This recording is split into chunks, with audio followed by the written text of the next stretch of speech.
The only way to get rid of a temptation is to yield to it. Oscar Wilde. Temptation, like a sweet incense smoke. The more you try to chase it away, the more it lingers around you. The more you resist, the more it disrupts your mind. Oscar Wilde once wrote, "The only way to get rid of a temptation is to yield to it." That is not advice to surrender, but an acknowledgement that only when we truly face it and fully feel its allure do we understand our limits. Do we see clearly where we stand between desire and reason, like a painter standing before an unfinished canvas. Only when he lets emotion guide him once, letting the temptation of creation flood through, does he touch the essence of art. Temptation, in the end, is not the enemy. It is a mirror reflecting our inner self.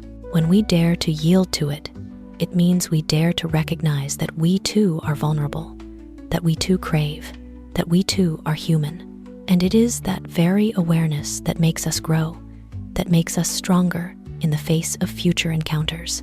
Temptation is not something to avoid, but to understand deeply. Yielding to it, not surrendering, but touching the essence of desire. And from there, we learn to pass through it with calm, like the fleeting scent of a flower. Only when we inhale deeply can we smile and let go, knowing that the most beautiful thing is the moment of feeling it, not possession. I used to be a poor man with money. Now I am a rich man with money. Jack Benny. I used to be a poor man with money. It sounds paradoxical, but it's the truth for so many people. Back then, I thought having money meant having everything: freedom, happiness, status, and recognition. I threw myself into earning money, shopping, spending, as if that were the measure of my own worth.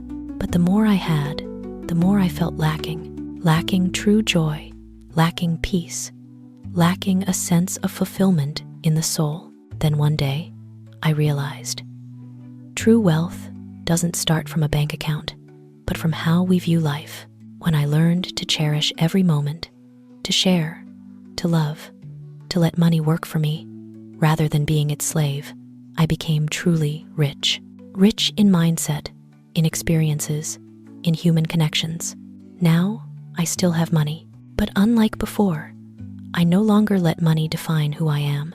I use it to create value, to build dreams, to bring joy to myself and those around me. I am no longer a poor man with money, but a rich man with money, one who understands that money is just a tool, while true wealth lies in how we live each day. Debt is the way a modern man pays for his mistakes. See Northcote Parkinson. Debt, sometimes, is not just cold numbers on paper, but traces of past mistakes, a silent reminder that everything has a price. The modern man, amid the whirlwind of ambition, easily falls into errors, not out of weakness, but out of a desire to prove himself, to go faster than the path fate has set. And when he stumbles, debt becomes the bill he must pay for those moments of rashness. But debt is not just punishment, it is also a lesson, for in those heavy months, a man learns what patience is, what discipline is, what the true value of money is. Each debt repayment is a return to the past, a repayment for his own lack of experience, until one day, when he rises after the losses, with calloused hands and a heart more resilient than before, he realizes he has not only paid off the loans, but bought something far more precious: maturity. Because sometimes, debt is the price one must pay to become the best version of himself. I'm not a fan of money. I just like the things it can buy. Marilyn Monroe. I don't worship money. I've never seen it as the measure of happiness or dignity, but I won't deny that money has a strange power. It can't buy love, but it can buy moments of peaceful silence. It can't buy time, but it can make every minute more comfortable. It can't buy respect, but it can help us live true to our values without bowing down. I'm not a fan of money, because money doesn't know how to love, how to share, how to cherish people. But I like what it can bring: a good book on a wooden table, a faraway trip to listen to myself, a small home where morning light slips through the window frame. Money is just paper, but in the hands of someone who understands value, it becomes a bridge between dreams and reality. I don't chase it, but I learn to let it serve my life, gently, intelligently, and fully. For true happiness doesn't lie in how much money we have, but in how we use it to buy back priceless things. The best way to make money is to find a need and fill it. Aristotle Onassis. The best way to make money isn't chasing trends, but understanding people. When you truly listen, you'll see countless gaps around you that no one has filled. Small inconveniences, tiny desires, yet unmet. And right in those gaps, opportunity awaits. A successful person doesn't ask, "What can I sell?" but "What do others need that no one has brought to them?" Money doesn't come from force, but from the gratitude of those served. When you help someone solve a problem, money is just the natural reward for the value you create. Remember, true wealth isn't in how much you work, but in the depth of the value you give. Every great enterprise starts from a simple need. Someone needs something, and someone has the passion to bring it to them. If you want to make money smartly, don't think of profit first, think of solutions. Because money always flows to where value is, and value only exists when you fill others' needs with sincerity, creativity, and dedication. If you have $100 in your pocket and Bill Gates has $100 in his pocket, you are not poorer than Bill Gates. Andy Warhol. The same bill, the same value, the same purchasing power. The difference is, he knows how to make $100 multiply, while you might just keep it in your wallet. Money is just a tool. In whose hands it is, it tells a different story. For one person, $100 is a limit. For another, it's the start of an opportunity. Bill Gates isn't rich because he has more money, but because he has the mindset of someone who creates value from what he holds. The moment you believe you can turn $100 into something big, that's the moment you step out of a poor mindset. For wealth doesn't start from the number, but from the belief that you can do something meaningful with that money. And who knows? In your pocket today, that $100 bill isn't just money, but the seed of a prosperous future, if you dare to plant it in the right place, the right way. I've learned that you can't control everything, but you can control your attitude. Maya Angelou. I once tried to control everything: people, work, the future, and even things beyond me. But life always has its own way of teaching us about limits. There are things, no matter how prepared we are, that still happen unexpectedly. There are people, no matter how much we love them, who leave in ways we never imagined. Then I realized, the only thing I can truly control isn't the world outside, but the world inside me. I can't choose whether it rains or shines today, but I can choose a smile over complaints. I can't stop others from hurting me, but I can choose not to let that pain define who I am. Attitude is the compass of life. When we maintain a positive, calm, and steadfast attitude, we won't be drowned, no matter how big the waves. Because in the end, happiness doesn't come from everything going as planned, but from how we face the unplanned with a peaceful heart. The stock market is a gambler with a poker face. Wall Street proverb. The stock market is like a gambler sitting in the casino, eyes cold, face expressionless. You can read hundreds of charts, listen to dozens of experts, but no one truly knows what it's thinking. Today, it smiles at you. Tomorrow, it might quietly take everything back. It doesn't promise, doesn't coax, doesn't console when you lose. It just sits there, calmly, waiting to see if you have the grit to stay for more than one hand. The overconfident lose, the overly fearful miss out. Because in this game, the winner isn't the best guesser, but the one who controls himself.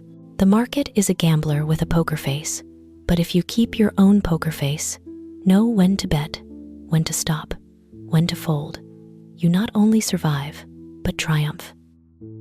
Money is not the key to happiness, but it is a master key that opens most doors. Money is not the key to happiness, because happiness comes from within, from love, peace, and gratitude. But saying money isn't important is self-deception, because in this world, most doors to opportunity, security, and freedom need a key called money. Money can't buy a genuine smile, but it can help us care for loved ones so that smile lasts longer. Money can't buy family bonds, but it gives us time to be with family. Money can't buy health, but it can buy the best treatment when we need it. The beauty of money is that it doesn't give us happiness itself, but clears the path for us to seek happiness in our own way. It's a tool, not for us to live for it, but to live more easily in a world full of doors that need opening. Don't hate money. Don't worship it. Understand that, when used rightly, money isn't just paper with value, but a master key to unlock doors of dreams, freedom, and gratitude. You don't need to get rich to be happy, but you need to be happy to get rich. Zig Ziglar. You don't need to get rich to be happy, because happiness doesn't depend on the money in your wallet, but on how you feel about life each day. A morning cup of coffee, a sincere hug, a leisurely afternoon with someone you love sometimes. These simple things are worth more than big numbers in an account. But if you want to truly get rich, rich in both material and spirit, then happiness is what you must have first. Because a mind full of stress, fear, and negativity can't create prosperity. Happiness brings energy, clarity, and faith essentials for building lasting success. Happy people don't earn money to fill voids, but to expand joy. They work not out of fear, but passion. They see opportunity where others see risk, and they dare to give because they know true wealth is when the heart is full. The only way to know how rich you are is when you don't have to work. Wealth isn't in how much you earn, but in your ability to stop and have life continue fully. When you don't need to work to pay bills, maintain a lifestyle, or chase daily worries, that's when you've reached another level of fulfillment.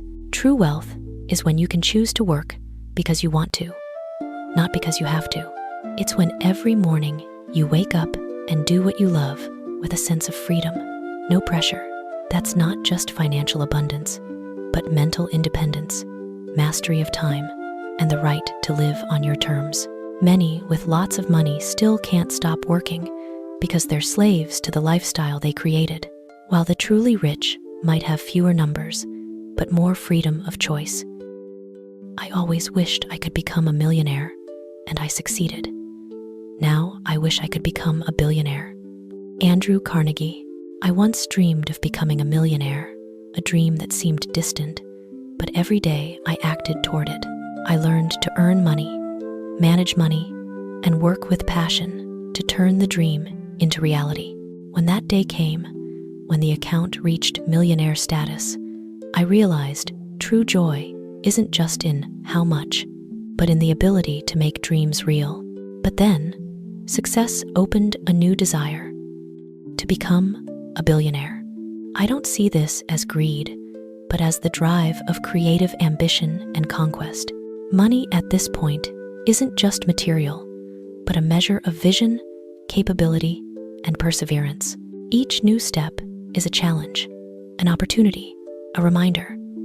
When you achieve this, the world sets higher goals, and you must keep growing to embrace them. Finance is a social science where you try to make money by proving you're wrong. Frank Zappa. Finance, in truth, isn't like physics or chemistry, where laws are proven certain. It's a social science where every decision, every action reflects human psychology. A successful investor isn't always right, but knows how to observe, analyze, and react when the crowd is wrong. Every fluctuation, every trend, every bubble or crash is an equation without an absolute answer, only opportunities for the perceptive.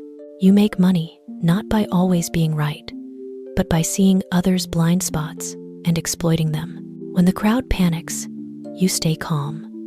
When they're greedy, you know to pull back. when they place faith in the wrong place, you use it to create value. It's the skill in proving others wrong, combined with discipline, analysis, and risk management that creates success in the financial world. Debt is the only vice a person can survive but never overcome. Ralph Waldo Emerson. Debt is an invisible shackle.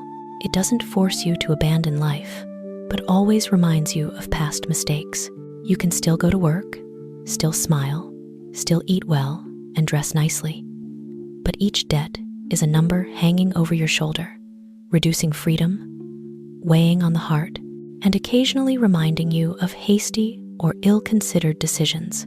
Unlike other vices that people can overcome with willpower, determination, or help, debt lingers as a persistent reminder. Every financial mistake must be paid for in its own way. It's not just money, but time, energy, confidence, and sometimes peaceful sleep. Surviving with debt is possible, but fully overcoming it mostly just an ideal. The only thing we can do is learn to live wisely beside it, manage it with wisdom, pay it with perseverance, and not let it rule our lives. I was once very poor, but I was once very rich. I prefer rich. Walter Slezak. I was once very poor, not just lacking money, but lacking freedom, choices, and even peace in daily life. Every expense had to be weighed, every decision bound by limits, and sometimes just surviving was no small effort. Then, I was once very rich, not just financially, but in opportunities, experiences, and freedom. I could choose, experiment, and live as I wanted.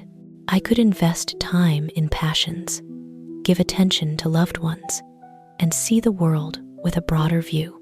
Between those two states, I realized wealth isn't just money in the account, but the ability to control your life, the right to choose, and the comfort to enjoy every moment. That's why I prefer rich, not to show off, but because the freedom it brings makes life so much more worth living.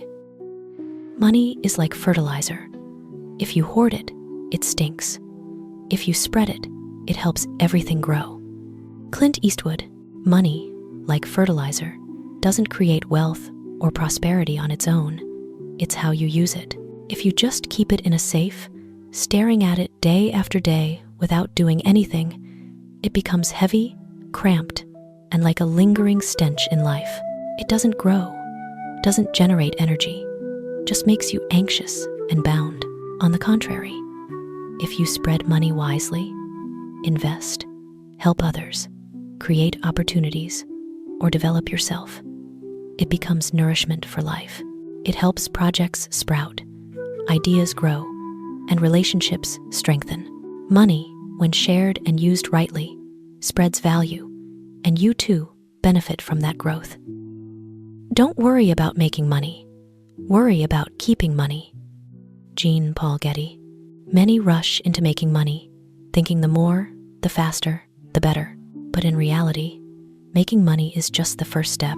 True wealth isn't in how much you earn, but in how much you keep and how you make it grow. Money is like water. If you don't know how to hold it, it spills out, gone, before you know it. Meanwhile, with wise management, careful investment, and smart spending, that money not only stays safe, but becomes a tool to create more value, giving you freedom and peace in life. Money is just an idea. Tony Robbins. Money, at its core, is just an idea. It's not precious metal, beautifully printed paper, or numbers in a bank account. It exists because people agree it has value, and we use it to exchange, cooperate, and build life. If you understand money as an idea, you won't be controlled or enslaved by it. Money doesn't create happiness on its own, nor does it make people rich by itself. The real power of money comes from how you think about it, how you use it to create value and positive impact on the world around you. Money is an idea, but if you turn that idea into wise action, it can open opportunities, create freedom, and realize dreams that seem far away. Spend less than what you earn. To be rich, you don't necessarily have to earn a lot of money, but you must know how to keep what you have. Smart spending, meaning spend less than you earn, is the foundation of financial freedom. When income exceeds expenses, the surplus can be invested, saved, or used to create new value, rather than dissipated in fleeting needs. Those who spend smartly understand that every saved dollar is a seed. If planted right, it will yield returns, create security, and open opportunities. Conversely, if you spend more than you earn, you'll live in a vicious cycle, never escaping financial pressure, no matter how much you make. Wealth isn't about making money fast, but keeping it long and using it wisely. Spend less than what you earn is the way to make every dollar a tool serving your life and freedom.